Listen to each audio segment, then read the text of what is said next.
What's happening, everyone? Nicky here, West Ham Fan TV, back once again with another video. Now, we're all sitting around doing nothing because of the coronavirus. We're on partial lockdown at the moment. So what I thought I'd do with this time, instead of going to work, not that I had a job anyway, but instead of going to work, I thought, would this time be better spent cleaning the house? Would it be better spent doing DIY? Would it be better spent doing the washing up? And then I thought, no, it'd be better spent talking to you lot about films, in particular West Ham United films. So what I'm going to do for a little mini series while we've all got no football and we're all sitting here bored out of our minds is watch the West Ham films that have been released over the years. I'll be watching things like Green Street 2, Final Score, plus documentaries like, you know, Everyone's Second Team, Iron Men. I'll be rewatching that. I'll even chuck in the Great Escape. It's not The Great Escape, is it? It's Escape to Victory. And I'll be reviewing all of them so you can get a little bit of a West Ham fix while we're off. My first film, however, is, and I thought this would only be fair, is the review of a film of a company that gave me the idea. It was a film by E15 Films. It was called Away From Home. Now, I've never seen Away From Home. I remember going to the Iron Man premiere. I don't get much time to watch films or video or anything like that. So I thought this would be a perfect opportunity to catch up with that sort of thing. The guy had emailed me yesterday saying, would I share it? I said, I'll be honest with you, I've never seen it. So they gave me a link to go and watch it. It is available on Amazon and you can rent it by YouTube and all of that sort of stuff. Now, what is Away From Home? Now, Away From Home, unlike Green Street and Escape to Victory and all of that sort of thing, is not, you know, the typical film with a storyline and all that. It's like a documentary style film. And although I will be reviewing this a bit later on in the series, it's a bit like Iron Men, but with a twist. There's something about West Ham. I don't know how to put it in words. People are going over there because claret and blue runs through their veins. When you hear that amount of noise the first time, it's something you remember for the rest of your life.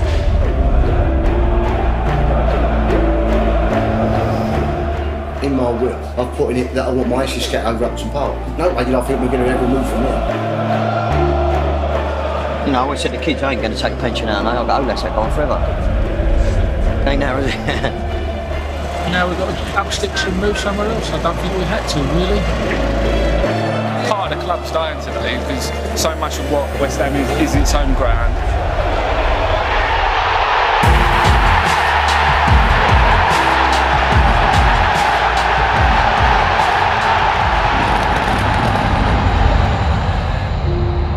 In football watching terms, it has not one thing in favour of it. I'm never going to go football every game because we live in Upton Park. So that means you're an Upton Park fan and not a West Ham fan. They want to go in the direction of a corporate supporter. It's not something you own anymore. You don't possess that anymore. It's not our club. I feel sad for youngsters growing up with this kind of football madness, really. Just hope they sleep well, them three.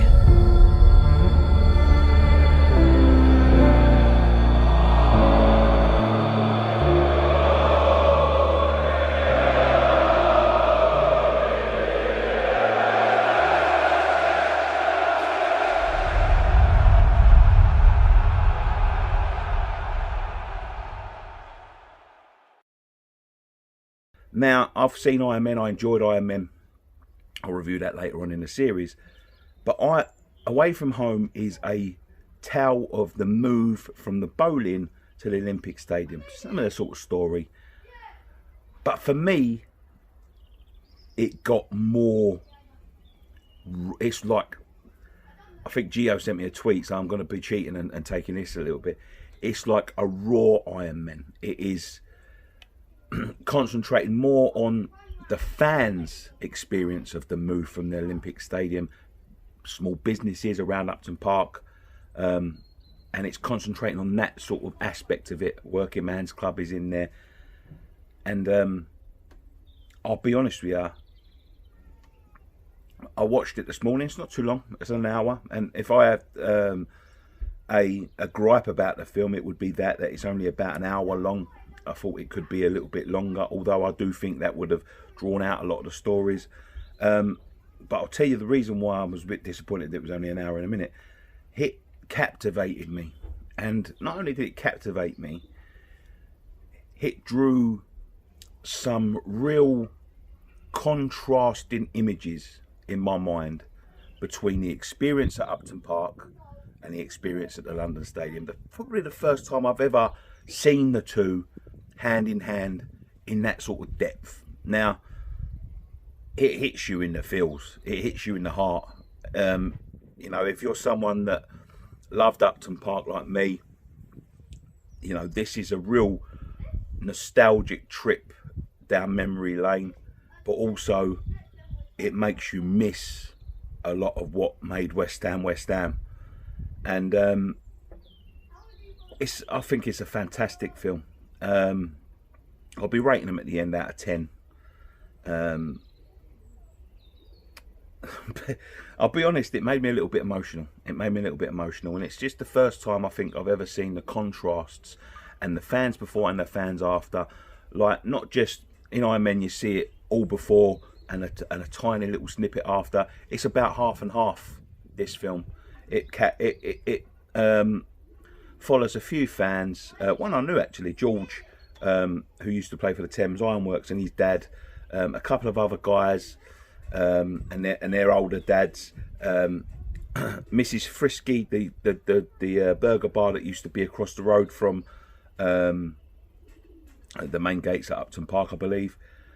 Off the top of my head, the Working Man's Club, the East Ham Working Man's Club, a couple of other people. And the most contrasting thing about that, Gary Famanga, who used to, I think that's how you pronounce his name, excuse me if I'm wrong, who used to sell Olas. And the thing it does between the two is it shows all the optimism and all the skepticism before, and it sort of follows it up in the second half of the film, or the last third of the film, with people that, you know, we'd only just made the move at the time they filmed it. It follows it up with what's it like now, and if you watch it, what's it like now, it still echoes. Hearing the tales from business owners, Mrs. Frisky's, who used to do the programmes as well, Burger Bar, the way they was treated by the club, no consultation. They didn't know they was going into what was happening coming up to the last game at Upton Park. They still hadn't found out. East Ham Working Man's Club that was hoping to downgrade. Now we've seen that go since then. In fact, we've seen a lot of places go. Nathan's Pie and Mash, Ken's Caff may go. I don't know if it has. I haven't been back to the area. A lot of the pubs, obviously the bowling shut down for a while to have renovations to make it into something different. But it really shows you the contrast between how the club treated them. It's emotional. How the club treated them before the move. And it was very good. And, you know, it's all the tales we've heard and all that sort of stuff come to life. Some great quotes in the film. There's a I won't spoil the ending. I won't spoil too much for you because I do recommend you go and watch this one. There's some still images at the end, and it goes through all the sort of people that they've been following, and it shows you quotes that they've said in photo form. You read some of them now, you'll be laughing. But it's a real emotional trip between that transition, and one quote that always stays in my mind from that film is, it's a guy who's talking about bowling and how that made him feel, and then it's the transition to the Olympic Stadium, and he says, how do you feel there when you go there now? And he just goes, I'm lost. I feel lost. It's not what it is anymore. I just feel obliged to go. And that's a real powerful film. It's a real powerful film. There's some great little quotes like that. Some great quotes from the Olas boss. Great quotes from a couple of people through the film. I highly recommend you go and watch this. it'll make you angry, to be honest. But I think it's a film that all West Ham fans should go and watch. Highly recommended this one. What should I give it out of 10? Should I do the scoring like a 1 to 10, or should I do it like players? So like you got, it's a fucking, I don't know, Marco Boogers is number 1 and Bobby Moore's number 10. I'll stick to traditional, just for confusion, scores today. It's I'm going to give this a solid 8 out of 10. 8 out of 10. And the reason I say it goes against it because it's so short is because I got so enthralled in it. I got so involved in it. And anyone that knows that sort of transition period and how painful it was will resonate with this film. It's a brilliantly shot from a local, obviously E15 Films. It's going to be a local film company. A couple of guys that shot it. A real powerful film. You know, obviously made on some sort of budget, a small budget, but powerful films and powerful shots in there. Some brilliant quotes, and you get a little trip down memory lane, plus a stark realization. The thing that I would end with with this film, if you can go watch it for anything, is it sort of compares the two match day experiences from outside. And because a lot of that, I know it sounds silly, but a lot of the match day experience is experienced outside. And when you see Upton Park, it's like people walking through the streets, they're visiting local businesses, the burger stalls, all of that sort of stuff, cuddling each other, smiling, happy to be there. And the thing I would liken the walk to the Olympic Stadium is someone's going to see the Colosseum. It's interesting. Yeah, all right. It's a big, interesting thing. No sort of connection to it. It's like, yes, it's got some sort of history, but it's not my history.